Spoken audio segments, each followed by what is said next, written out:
Suspense. And the producer of radio's outstanding theater of thrills, the master of mystery and adventure, William N. Robeson. The story with the surprise ending is one of the most difficult to write. Yet, the old switcheroo, as we call it in the trade, had fascinated readers for a long, long time before O. Henry virtually patented it. It's a difficult form because the switch must come logically out of the characters and their behavior, but it must come suddenly, unexpectedly, and at the very end of the story. You are about to hear a modern example, and we'll bet you all the red flags in communist China you can't guess the end until 25 minutes from now. Listen then as Mr. Herbert Marshall stars in The Long Shot, which begins in exactly 1 minute from now. Another visit with Joe and Daphne Forsythe.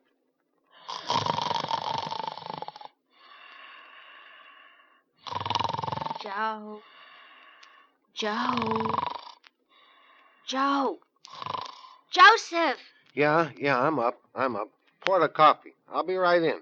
Relax. It's 3 in the morning. Huh?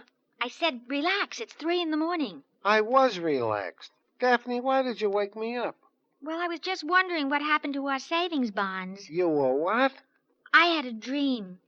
I dreamed you lost all of your money and all we had left were our savings bonds. I see. So I just wanted to make sure they were all right. They're all right. They're with the other important papers. You're sure? Of course I'm sure. Well, I just don't want anything to happen to them. Savings bonds are the most secure form of investment. Why, the whole faith and credit of the United States stand behind those bonds of ours. Uh-huh. So they're even better than dollars in your pocket because the government stands behind them and protects them. Uh-huh. And they protect us too, Joe. Every bond is an investment in our country, in our security and freedoms. Joe? Well, how about that? He feels so secure he went back to sleep. Good night, darling. And now, The Long Shot, starring Herbert Marshall. A tale well calculated to keep you in suspense.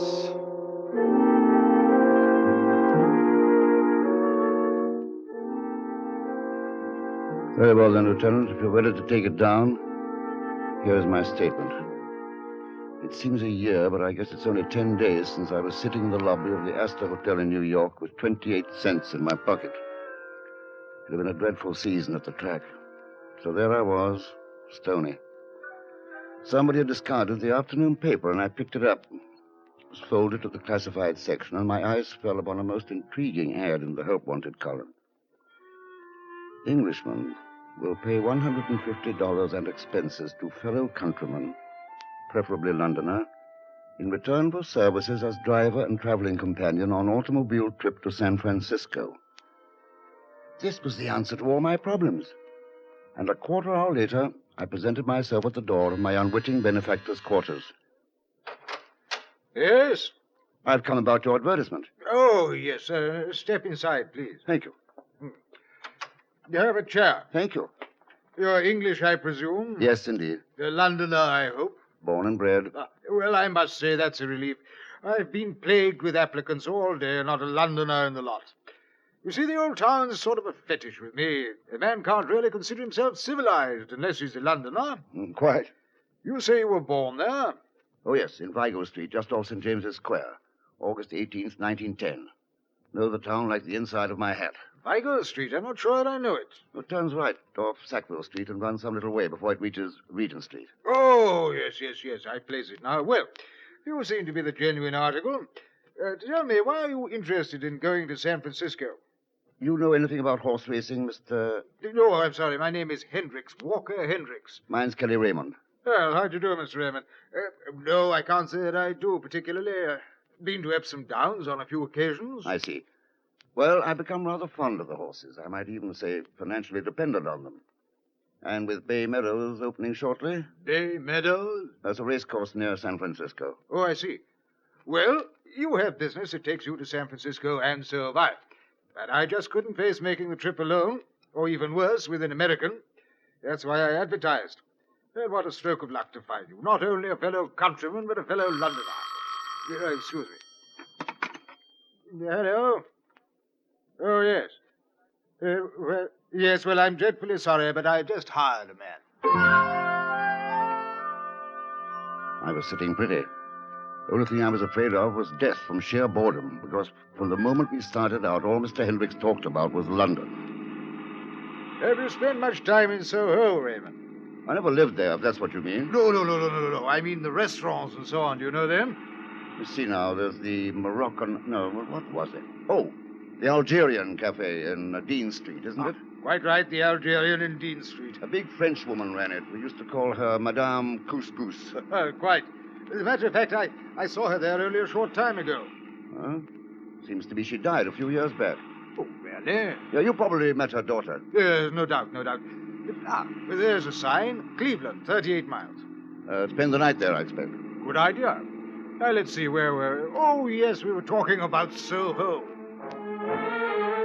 Yes, we were talking about Soho, and we continued to talk about it the rest of the way to Cleveland and most of the night in the hotel room. I began to think the man doubted my authenticity and was trying to trip me up.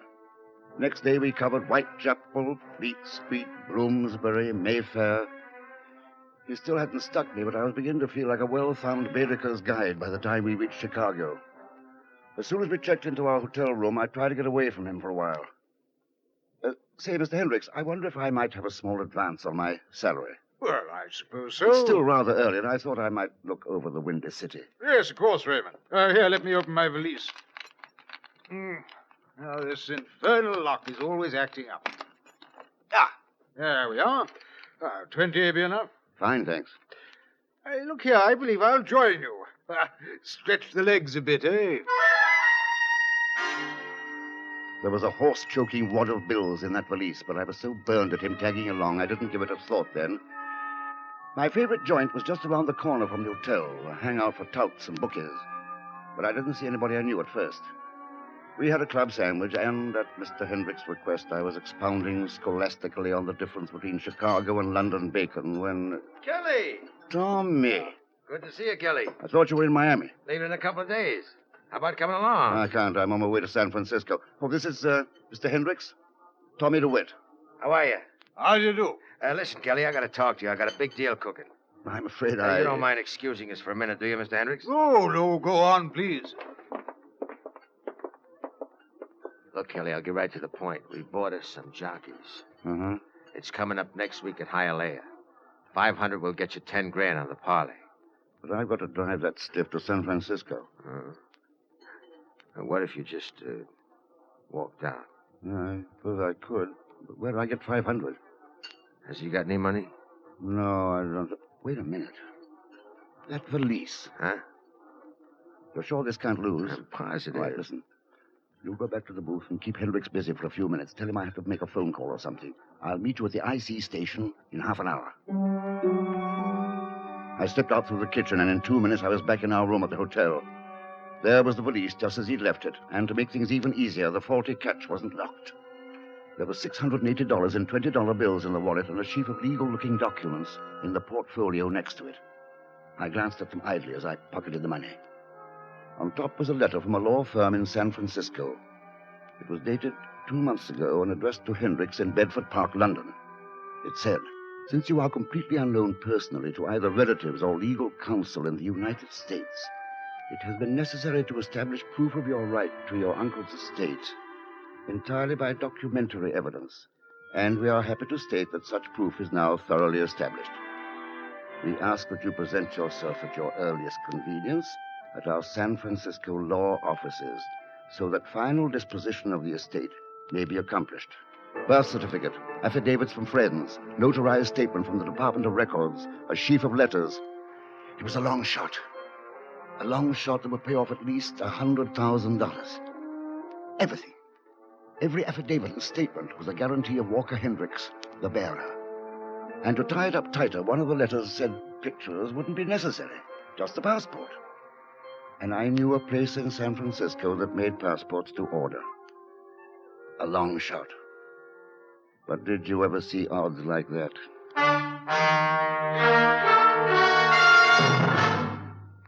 In a moment, we continue with the second act of Suspense.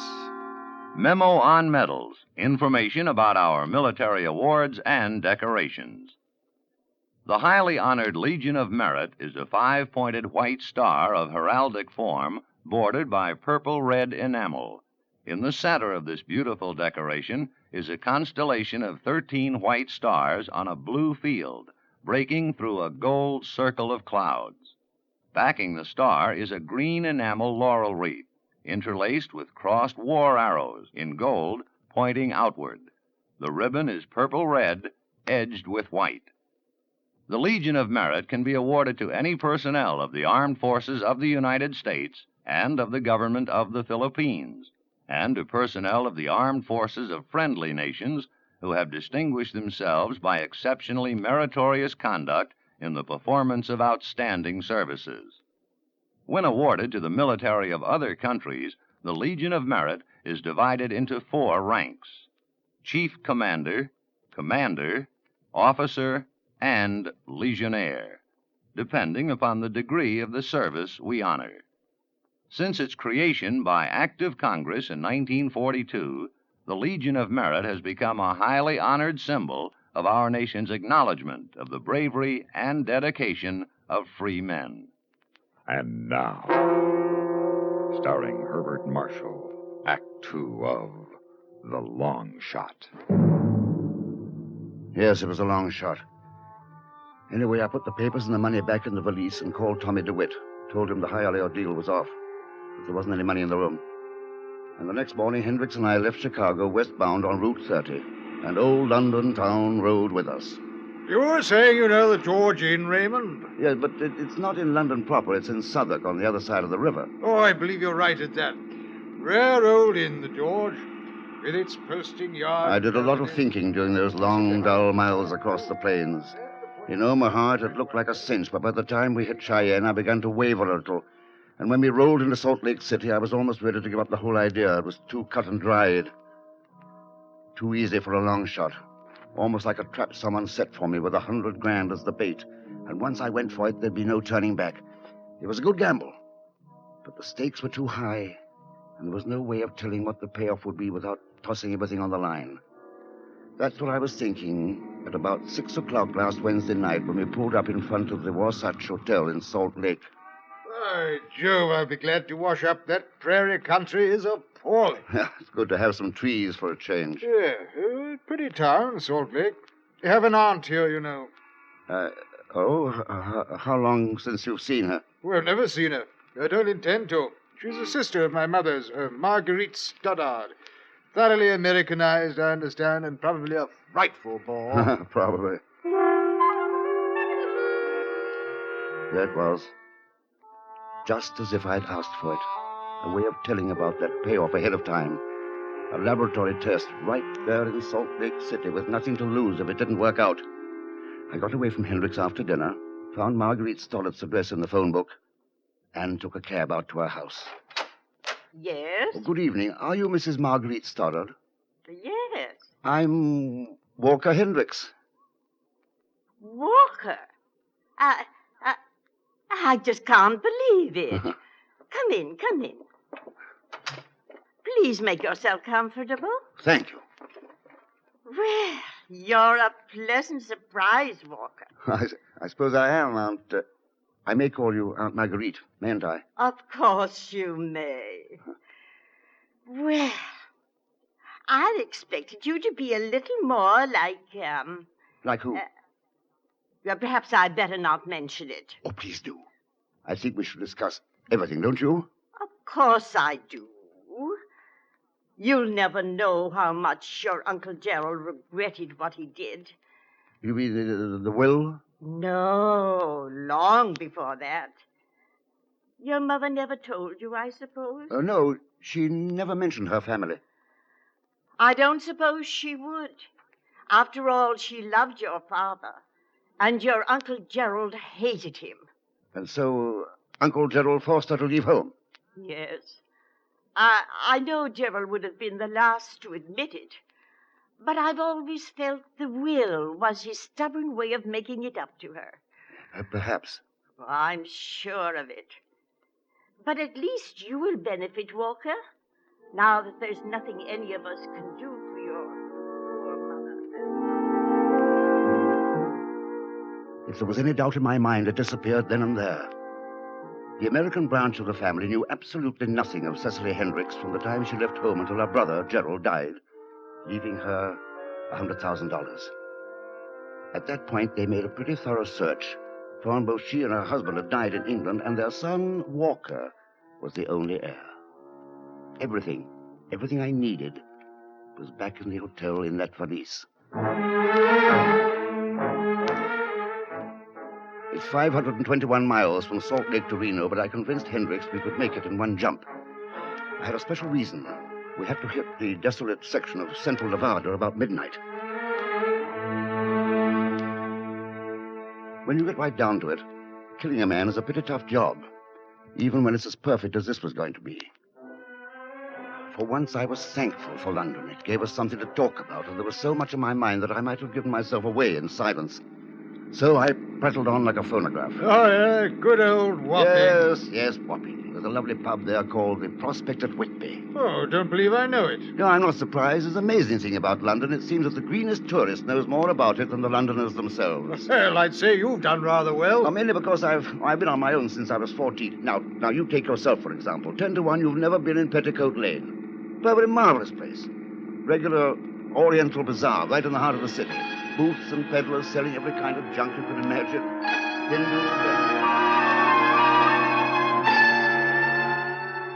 At midnight, we were somewhere between Winnemucca and Reno, passing through some barren hills.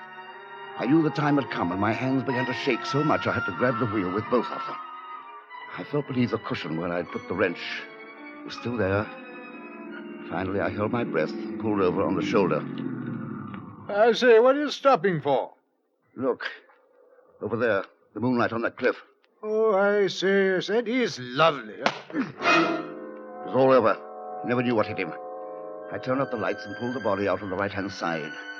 We hadn't passed a car for an hour, so I wasn't worried much about being seen. He was pretty heavy, but I managed to carry him over my shoulder. About a quarter of a mile from the road, I found a small cave at one side of the ravine. I shoved the body in and rolled a large rock over the opening. It started a small landslide which completely covered the hole. No one could possibly find it.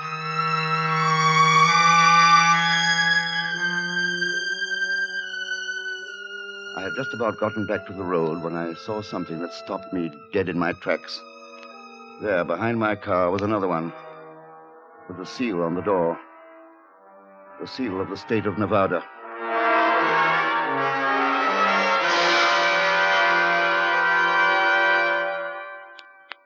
In just a moment, we continue with the third act of Suspense. We have, together, ample capacity and freedom to defend freedom. This is NATO, the North Atlantic Treaty Organization. The extensive and varied grouping of NATO military forces called for the establishment of several unique supporting organizations. Among them, the Military Agency for Standardization, London, the Advisory Group on Aeronautical Research and Development, Paris, and the NATO Defense College, also in Paris. All are vital subordinates in the complex of the NATO defense program. The United States of America is a part of NATO. You should be aware of and alert to the programs and objectives of the North Atlantic Treaty Organization. And now, starring Herbert Marshall, Act 3 of The Long Shot. Nobody was in the patrol car. The officer must be wandering around looking for me. I lifted the hood of my car and knocked the battery cable off one of the terminals. Then I waited and waited while the coyotes jeered at me from the hills. At last he appeared from the other side of the highway. Hi there. What's trouble? Oh, I don't know, officer. She just went dead on me. I was having a look up the road when you arrived. Say she went dead on you? Yeah. The lights went out. Motor just died. Been under the hood? Wouldn't do much good, I'm afraid. I'm pretty green at that sort of thing. Well, let me have a look at it. Would you please? See, your battery cable's jarred loose, mister. You got a wrench? Yeah, here. Thank you. was it. Yeah, there you are. Yeah, try her now. That looked pretty simple. Yeah, it was. Ah, there she goes. Thanks ever so much. It's okay. Let's see, your name's Hendricks, huh? Yes? Checked your registration slip. You're a long way from home. Yes, I am. Yeah, that's right. Thanks a lot. You're welcome, sir. Good night.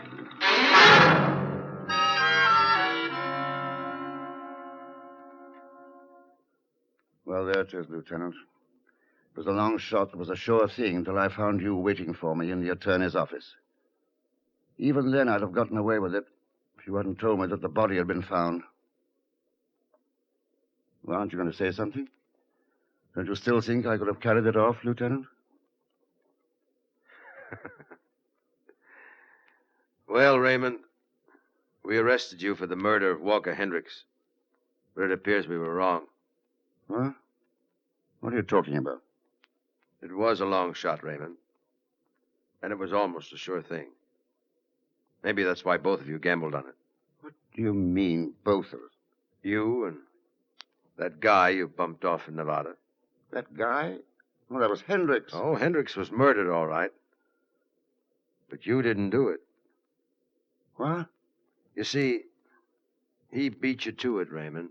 Who beat me? I don't know. Your traveling companion. He wasn't Hendricks. He was an out-of-work actor. He wasn't even an Englishman. That was why he was pumping you so much about London. He was, what do actors call it? Getting up in his part? What are you talking about? I thought you found Hendricks' body in Nevada. We haven't found a body in Nevada yet. But one thing's sure. Hendricks was never in Nevada. Poor guy never left New York. The New York police turned up the real Hendricks in the East River the day after you left town, chauffeuring for the guy who killed him.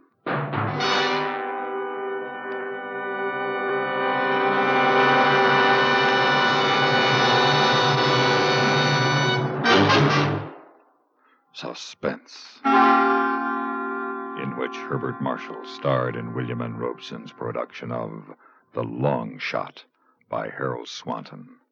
Supporting Mr. Marshall in The Long Shot were Florence Walcott, Ben Wright, Joe DeSantis, and Norm Alden. Listen. Listen again next week when we return with another tale well calculated to keep you in suspense.